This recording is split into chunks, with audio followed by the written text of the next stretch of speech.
Imagine walking into work knowing that one wrong move, one moment of mercy, could end your life. For Sam, a prison guard who thought he was getting a fresh start, that nightmare became a reality. But the danger didn't come from the hardened criminals in maximum security, it came from the one person he thought was harmless. Grab a seat, because today's story is a wild ride through the halls of a prison where the line between predator and prey is thinner than a cell door. The story kicks off in a high-tension male prison. You can practically smell the sweat and the underlying threat of violence in the air. We meet Sam, a guard who clearly isn't built for this world. He's being cornered by an inmate named Daryl, who isn't just breaking the rules, he's owning them. Daryl is blackmailing Sam, demanding illegal favors and $500, or he'll make sure Sam ends up on the other side of the bars. Sam tries to stand his ground, but in the chaos of a prison yard, things go south fast. He ends up with a face full of stitches and a lie to tell his bosses. He claims it was a headbutt in self-defense, but we know the truth, Sam is way out of his depth. To protect him, the higher-ups move Sam to the tower, basically a bird's-eye view of the chaos. But even from up there, Sam's bad luck follows him. He spots a fight, hits the alarm, and in the ensuing riot, more people get hurt. It's clear to everyone, especially the stern warden Mills, that Sam is a walking liability. The warden gives him an ultimatum: move to the women's prison or find a new career.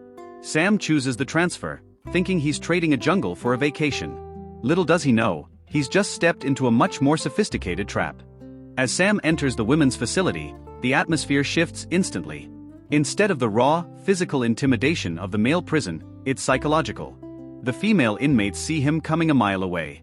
They call him daddy, they make suggestive comments, and they test his boundaries with every step. Among them is Cherry, an inmate who has trouble written all over her, though Sam is too naive to read the signs. While his fellow guards warn him that these women will use every sob story in the book to manipulate him, Sam wants to believe in the best of people. He's told to act like a robot, follow the rules, keep your head straight. But Sam's heart is too soft for a place this hard. The tension builds during a night shift.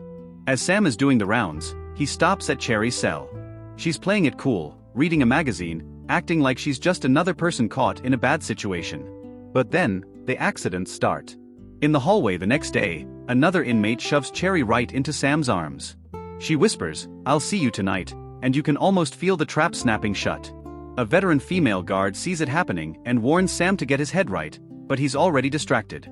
That night, Sam finds Cherry exposed in her cell. He lingers too long, his emotions getting the better of his professional judgment. What he doesn't realize is that even in the shadows someone, or something, is always watching. The next day, the plan goes into full motion. Cherry starts acting like she's in agonizing pain. She's clutching her side, claiming she needs the infirmary. Sam, ever the nice guy, rushes to help. He asks if she needs a stretcher, but she says she can walk. As they head toward medical, she steers him under a stairwell, a dead zone where there are no cameras. She whispers that nobody can see them, and for a split second, Sam gives in. He thinks he's found a moment of connection. But in the blink of an eye, the romance turns into a bloodbath. Cherry flips a switch, becoming a whirlwind of violence. She stabs Sam repeatedly in the neck with a hidden weapon, her face a mask of cold calculation. The aftermath is chilling. Cherry doesn't just kill him, she frames him. She starts screaming for help, crawling out from the stairwell like she's the victim of an assault. She wants the world to believe she killed a rapist guard in self-defense. To the outside world, it looks like a tragedy for her, but for Sam, it's a posthumous betrayal. However, the story doesn't end there. Investigators start looking at the details. There are no defensive wounds on Cherry. No signs of a struggle on her body. Just 30 precise puncture wounds in Sam's neck. They realize that while the inmates are immune to lies and threats, they aren't prepared for one thing: compassion used as a tactic. As the dust settles, we're left with a haunting realization. Sam died because he couldn't stop seeing the humanity in people who had long since traded theirs for survival. It's a brutal lesson in the reality of the system. So, I have to ask you, do you think Sam was just a victim of his own kindness, or was he truly responsible for his own fate by breaking the rules of the jungle? Thanks for watching.